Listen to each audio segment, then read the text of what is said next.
Hey everyone, ready to dive into some geometry. Today we'll be exploring similar triangles and circle theorems. Yeah, these concepts are pretty fundamental. Yeah, but they're also super powerful tools for problem solving. Absolutely. You see them everywhere in architecture, surveying, even art.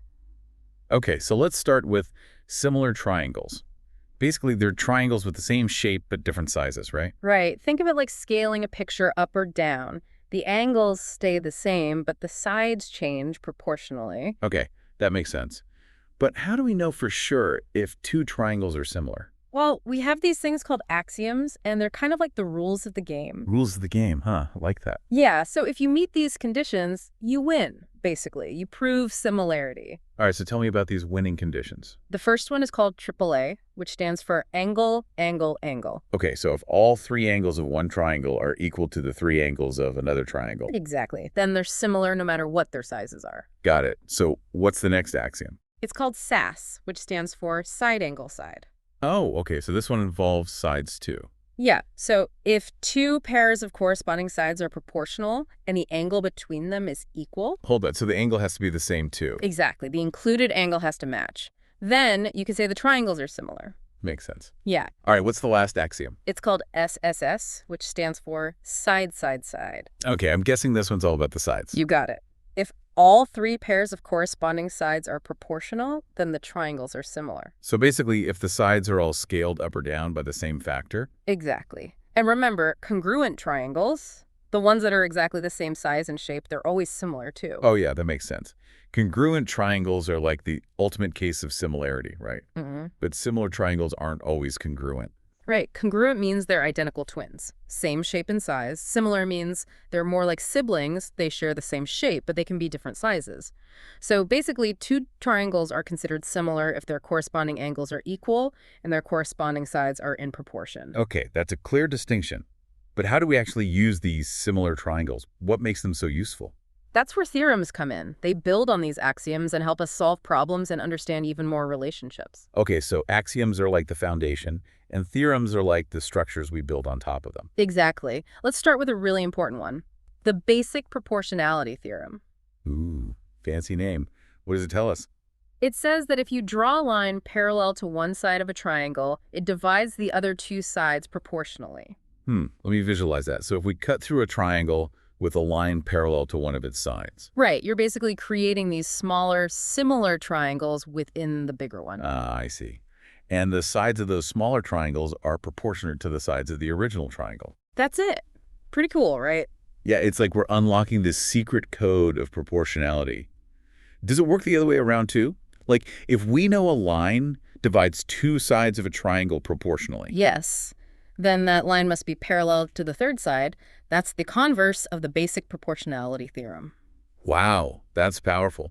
We can use the proportionality of segments to determine if lines are parallel. So to define it, we can say that if a line is drawn parallel to one side of a triangle, it divides the other two sides proportionally, and its converse is also true, which states that if a line divides two sides of a triangle proportionally, then that line must be parallel to the third side. It's like we're gaining all these new tools to analyze shapes. Exactly. And there's more. There are theorems about angle bisectors and how they divide the opposite side of a triangle, but we'll get to those later.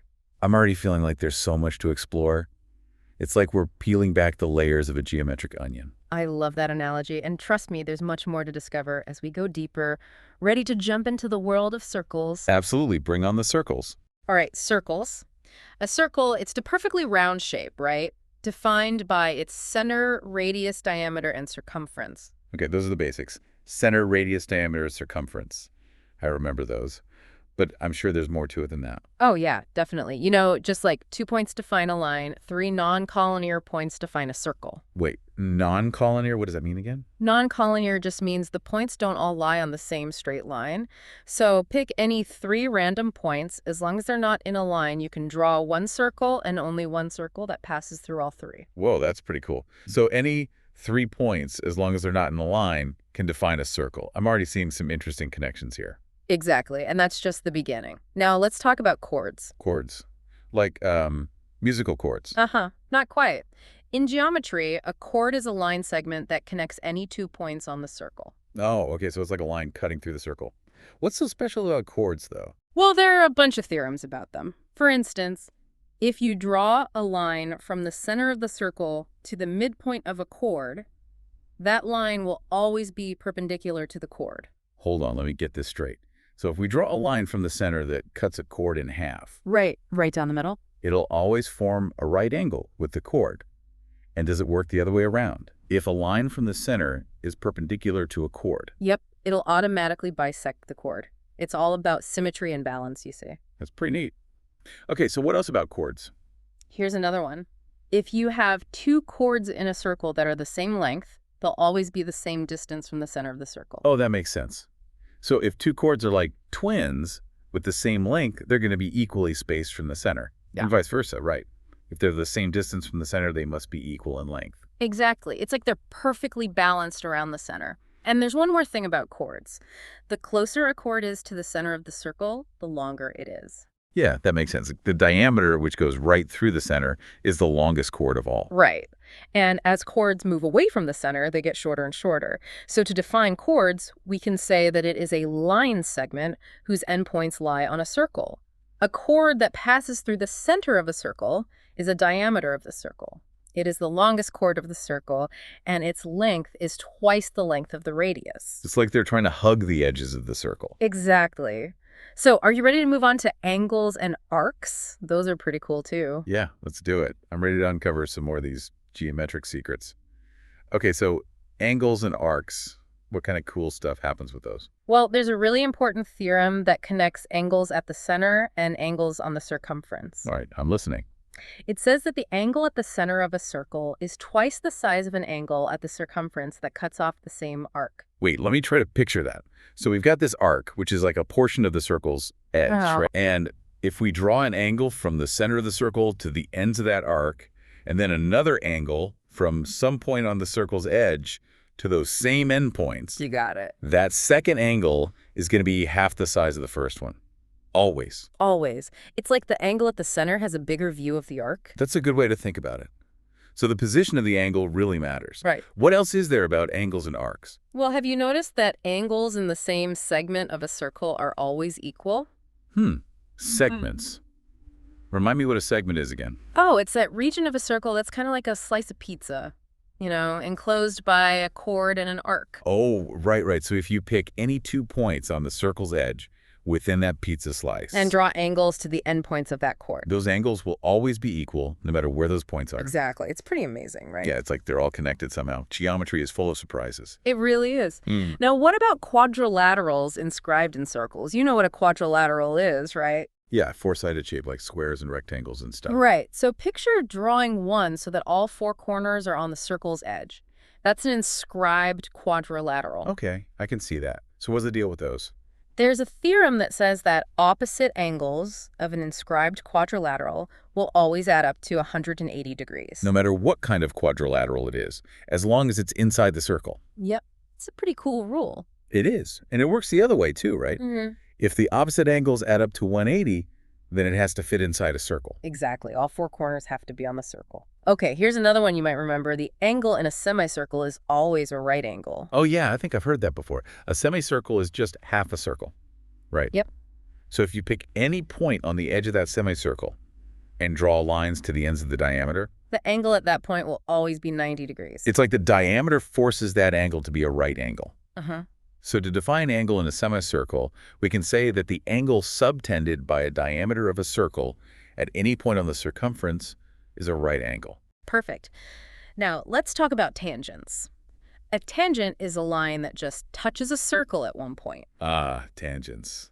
Those are always a bit tricky for me. It's like they're just barely grazing the circle. Yeah, that's a good way to visualize it. So the main thing to remember about tangents is that they're always perpendicular to the radius at the point where they touch the circle. So if you draw a radius to that point of contact. It'll form a right angle with the tangent line every single time. Cool. And what if you draw two tangents from the same point outside the circle? Ah, good question. Those two tangents will always be the same length. Really? Even though they touch the circle at different spots? Yep. It's like they're perfectly balanced, reaching out to the circle. Okay, ready for another theorem? Hit me with it. It's called the alternate segment theorem, and it connects tangents to chords and angles. Alternate segment theorem, huh? Sounds intense. It's not too bad once you break it down. Imagine you've got a tangent line and a chord coming from that point of contact. Okay, and that chord kind of splits the circle into two segments. Right, so this theorem says that the angle between the tangent line and the chord is equal to the angle in the opposite segment. The one that doesn't have the point of contact. Exactly, the alternate segment. Oh, okay, I think I get it. It's like the tangent is whispering its angle secrets to that other segment. Yeah. To define the alternate segment theorem, we can say that the angle between a tangent and a chord through the point of contact is equal to the angle in the alternate segment. Exactly. One last concept and then we'll wrap things up, the power of a point. Power of a point. Now that sounds cool. It's all about what happens when you draw a line through a circle and look at the segments it creates. Okay, I'm picturing it. So the theorem says that for any line that goes through a point outside the circle, the product of the lengths of those segments is always constant. So no matter how you draw that line, as long as it goes to that same point, the product of the lengths stays the same. Exactly. It's like that point has a special power over the circle. So to define the power of a point, we can say that the power of a point is the product of the lengths of the two line segments from the point to the circle. Wow, we've covered so much ground today. Similar triangles, circle theorems, all sorts of geometric wonders. I know, right? It's amazing how much we can learn from just a few basic shapes. It's like we've unlocked a whole new way of seeing the world. And hey, listeners, I hope you've enjoyed this deep dive as much as we have. Keep exploring geometry. It's everywhere, and there's always more to discover. Until next time.